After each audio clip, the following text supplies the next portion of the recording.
Hello everyone, my name is Taufik and in this video I would like to discuss about noun clauses, structure and written expression skill 9 to 10 TOEFL preparation. Dalam video kali ini kita akan membahas mengenai noun clause skill 9 sampai dengan 10. What is a noun clause? Sebelumnya kita review terlebih dahulu. Nouns can be used in many ways. For example, a noun can be the subject of a clause. Sebuah noun bisa menjadi dalam bentuk banyak hal.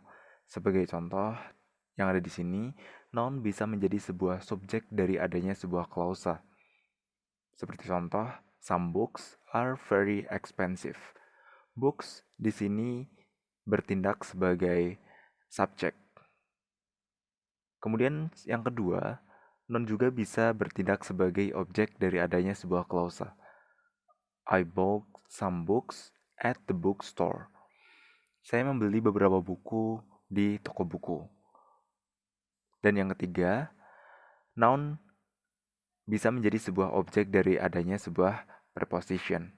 There are lots of pictures in those books. Sometimes we also use a clause in the same way that we use a noun. A clause can be a subject, an object, or an object of a preposition. We call this kind of clause a noun clause. Terkadang kita juga bisa menggunakan sebuah klausa dalam cara yang sama dalam menggunakan sebuah noun. Sebuah klausa atau clause bisa menjadi sebuah subjek atau sebuah objek dari sebuah preposisi. Kita menyebutnya sebuah noun clause. Oke, intinya adalah dalam slide ini sebuah noun itu bisa bertindak sebagai subjek, bisa juga sebagai objek ataupun juga sebagai object of preposition. Compare nouns and noun clause. Di sini kita akan membandingkan antara nouns dan juga dengan noun clauses. The subject is a noun. The food was delicious. Di sini subjeknya bertindak sebagai noun. Sedangkan yang kedua, the subject is a clause. What they ate for dinner was delicious.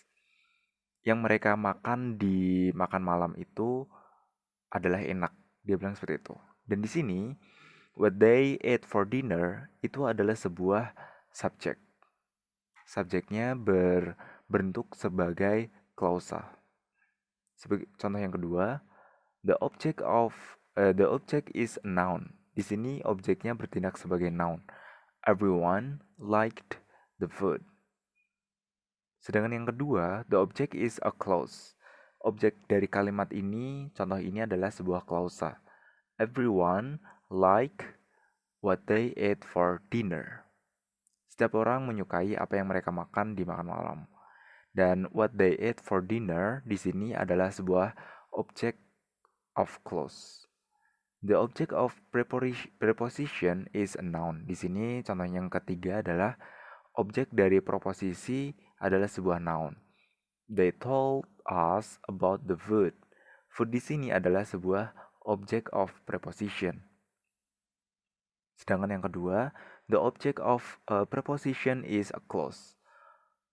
They told us about what they ate for dinner. Mereka memanggil kita tentang menanyakan kita tentang apa yang mereka makan di makan malam. Dan di sini what they ate for dinner bertindak sebagai objek dari adanya sebuah preposisi. Using noun clauses. Cara menggunakan sebuah noun clauses. A noun clause begins with one of these words.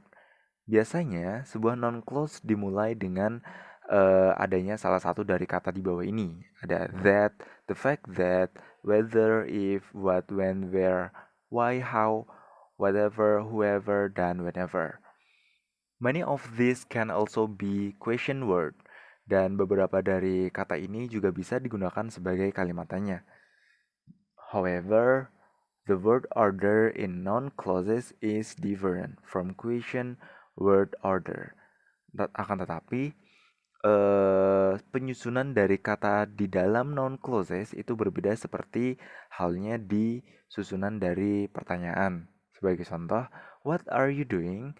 Question order. Ini adalah susunan dari adanya kalimat tanya, seperti yang kita sudah tahu sebelumnya ya. Ketika kita belajar di SMP, SMA, ataupun kuliah, ataupun di tempat les, kita pasti mengetahui bahwa susunan inilah susunan dari kalimat tanya. What are you doing? Apa yang kamu lakukan? Akan tetapi, jika kata what di sini bertindak sebagai noun clause, akan menjadi susunan yang berbeda. I don't know what you are doing. Ini adalah susunan dari adanya noun clause. The word order in a noun clause is like the word order in a statement, subject, verb, and plus object.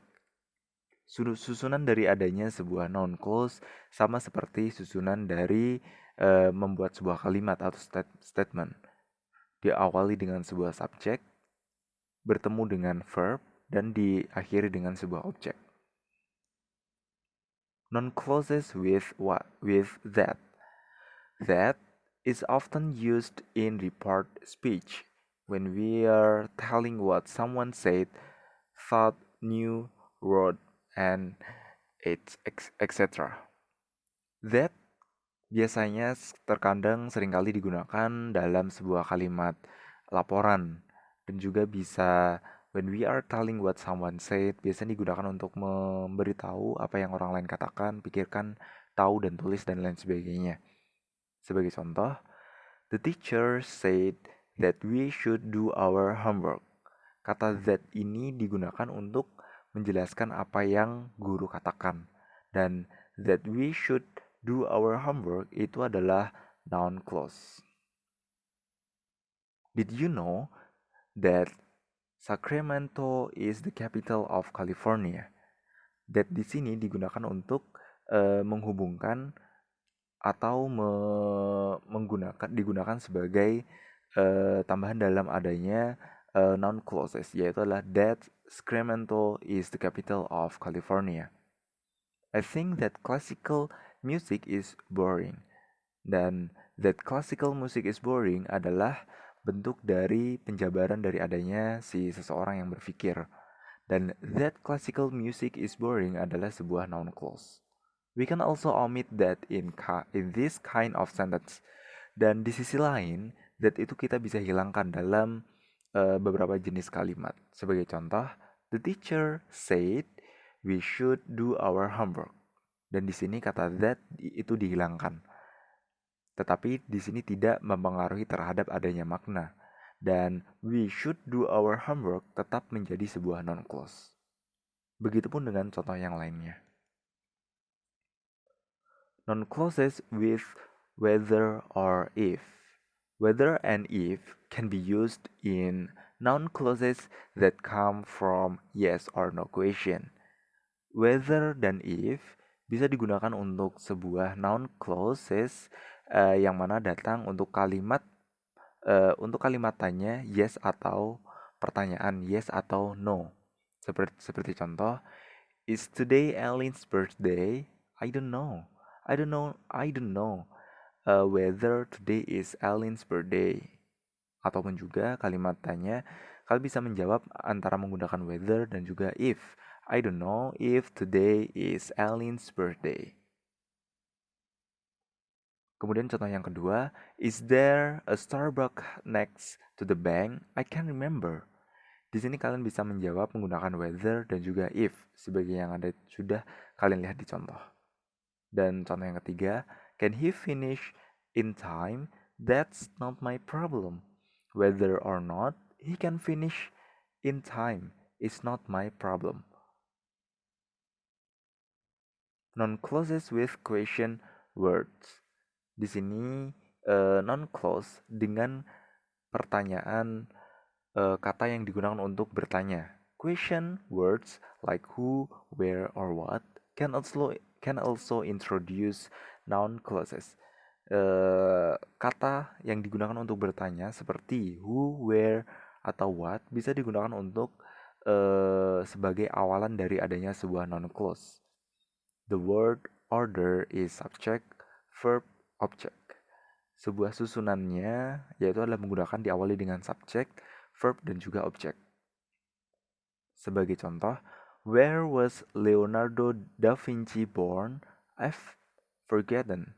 Di sini kalian bisa menjawab seperti menjadi sebuah kalimat I've forgotten where Leonardo da Vinci was born. Ini adalah struktur dari adanya noun clause dengan kalimatnya, dengan kata tanya. Dan where Leonardo da Vinci was born itu adalah noun clause dengan question word. Contoh yang kedua, why do people like watching TV? We can't understand it. Bisa menjadi sebuah kalimat, we can't understand why people like watching TV. Kita tidak bisa memahami, mengerti kenapa orang-orang suka menonton TV. Dan di sini, kenapa orang-orang suka menonton TV adalah sebuah noun clause dengan question word. Contoh yang ketiga, how can heavy airplanes stay in the air? It puzzles me. How heavy airplanes can stay in the air? It puzzles me. Dan di sini, kata how heavy airplanes can stay in the air adalah sebuah noun clause dengan question word. Selanjutnya, more about noun clause connector. Sebagai yang sudah kalian ketahui bahwa sebuah noun clause can play various roles in a sentence.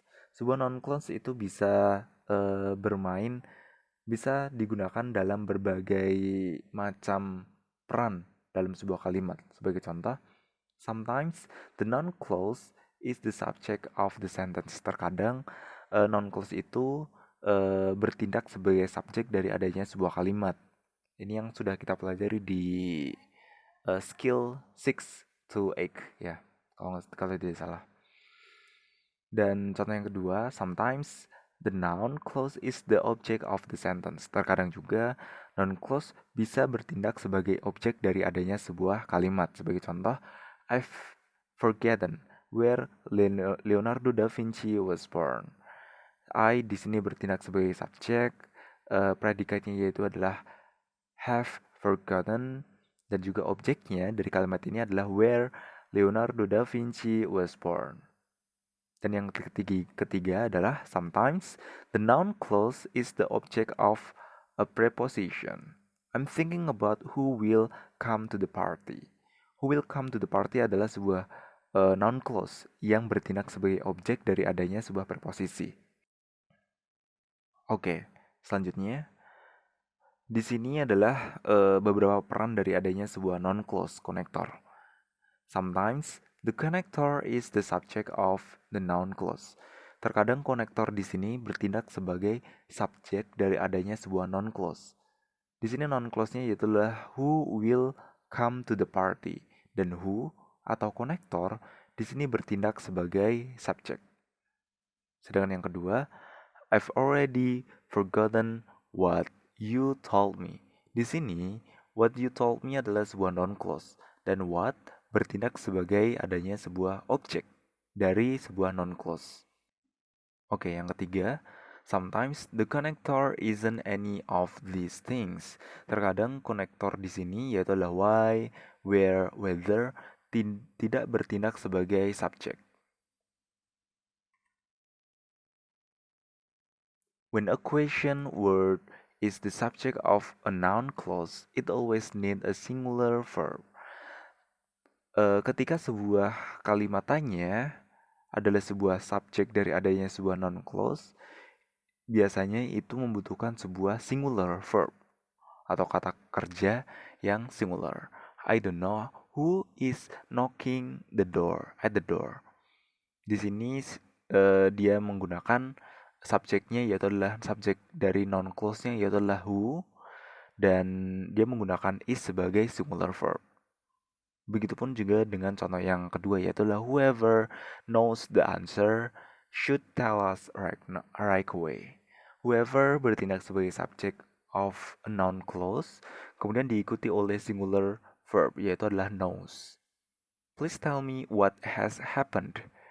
What bertindak sebagai subject of noun clause kemudian diikuti oleh adanya sebuah singular verb. Of course, sometimes you can't tell if the verb is singular or plural. Here the verb is the same in singular or plural. Di sini terkadang juga kita tidak bisa mengetahui apakah apakah verb dari singular, verbnya itu adalah singular atau plural. Dan di sini ada beberapa contohnya, yaitu bisa menggunakan broke dan juga might. Biasanya yaitu adalah di sini membicarakan tentang masa lampau atau past tense. Okay, summary. In this section, you have learned about this thing. Di dalam section ini, kalian sudah mempelajari mengenai beberapa hal. Yang pertama adalah noun clause is a clause that can be used in the same way as a noun. And the second one, noun clause begin with noun clause connector. A noun clause has the same word order as a statement, not a question. I think that's enough for this section. And if you have any question, don't be shy to ask me in the comment. And you can download this presentation. Dan filenya sudah saya taruh di bagian deskripsi. And thank you. See ya.